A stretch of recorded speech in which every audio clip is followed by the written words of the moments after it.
Welcome back, traders and investors. We have Lydia Finkley on the line. She's a Forex trader and author of FaithMightFX.com, here to give her take on the foreign currency markets. Lydia, how you doing this morning? I'm good. Thanks for having me. No problem. So you're keeping an eye on things across the pond for us, which is good. And you had some news out of the UK today. How did the retail sales look? So retail sales missed slightly, but it was still a miss. Just giving the market another excuse to sell pounds. Okay. And Are they doing that this morning? Are they coming in and selling the pound? Definitely. So we've seen a sell-off. Well, we've seen like a kind of a halt in the rally last couple of weeks. So this week we kind of seen an extension of the sell-off. And with the retail sales missing and the Bank of England, the minutes were released yesterday, not being as hawkish as people wanted. People wanted a discussion of interest rate hikes, and there was no such discussion. And so we're just getting more and more reasons to sell off and put in a steeper correction. So do you get positioned ahead of those numbers and just kind of pile on if it's going your way, or do you wait for the numbers and then react and take a position? I think you can take both. So ahead of the numbers, like Friday, we saw support break at $1.71, and then we saw bounces into $1.71. And so if you were able to short when you saw that former support became resistance, you got in ahead of the releases. And now as the releases are coming in, any bounces or any kind of corrective moves back up, people have been taking, or you can take the opportunity to either get in if you missed it, and you were waiting for the news to kind of confirm, or market reaction to news to confirm, or you can add to your short position. So you could really take both approaches. Lydia, what's your time frame on all these moves? Are you coming in these things just as a scalper, or are you coming in, as a position trader where you're thinking, the numbers are going to be weak and you're positioning ahead of it? How are you trading these, and what's your time frame? My time frames are the daily, 4-hour, and a weekly. I don't think I could come in scalping. I don't think my heart could take the scalp, especially in the forex market. So I'm a swing trader, and I look to try to get positioned and hold over a week or so time. Wow, that's a nice time period. And obviously you can't use stops in these markets. What kind of risk do you base it on? Percentage basis? Do you have tight technical levels that you like to follow? How do you base your risk reward ratios? Yes, definitely using levels. So when determining my risk, I try to enter against a determined level, support, resistance, or fib levels. Those are the levels I'd like to look in for entry and exit, and then move stops in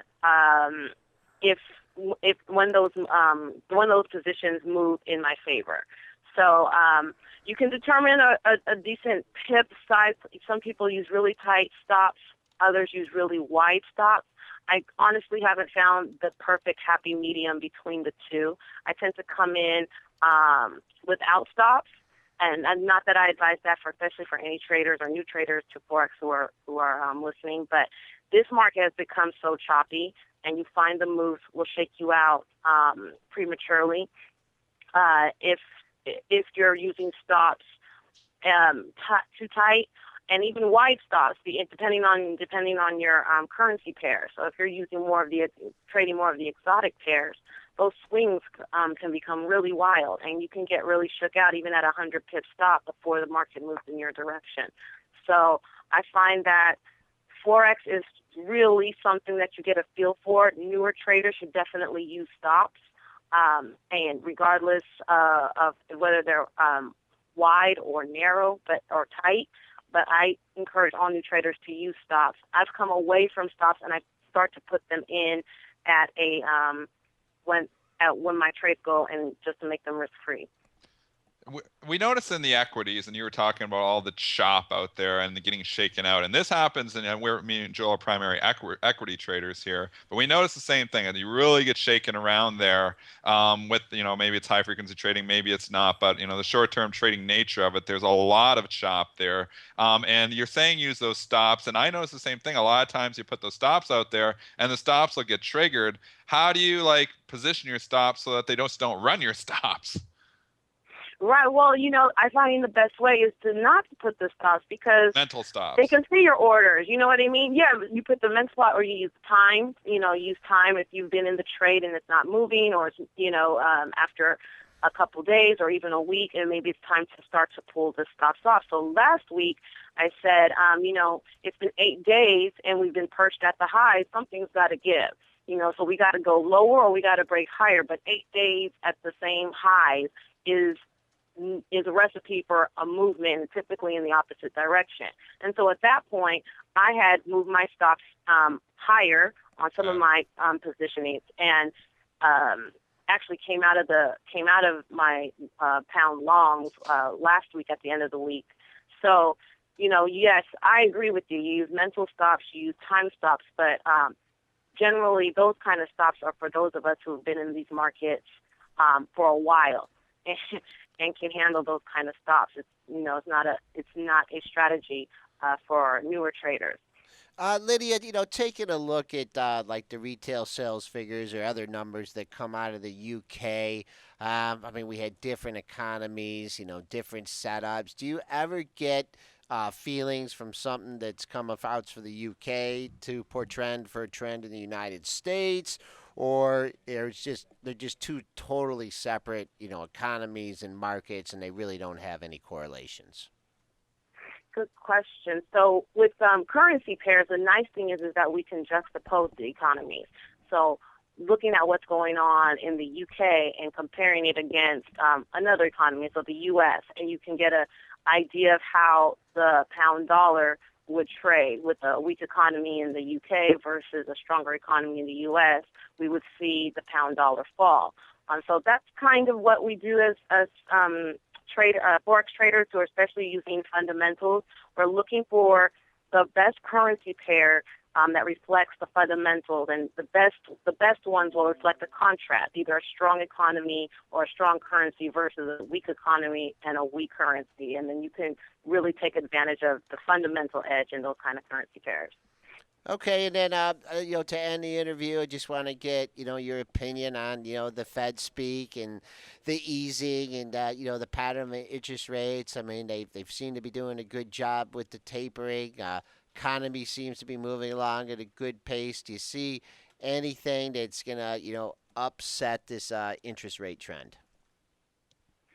No, I think that we will see. I think we'll definitely see the tapering, and when that concludes in the later half of this year, what will be interesting is now where do we go from here? Are we going to see interest rate hikes out of the Fed?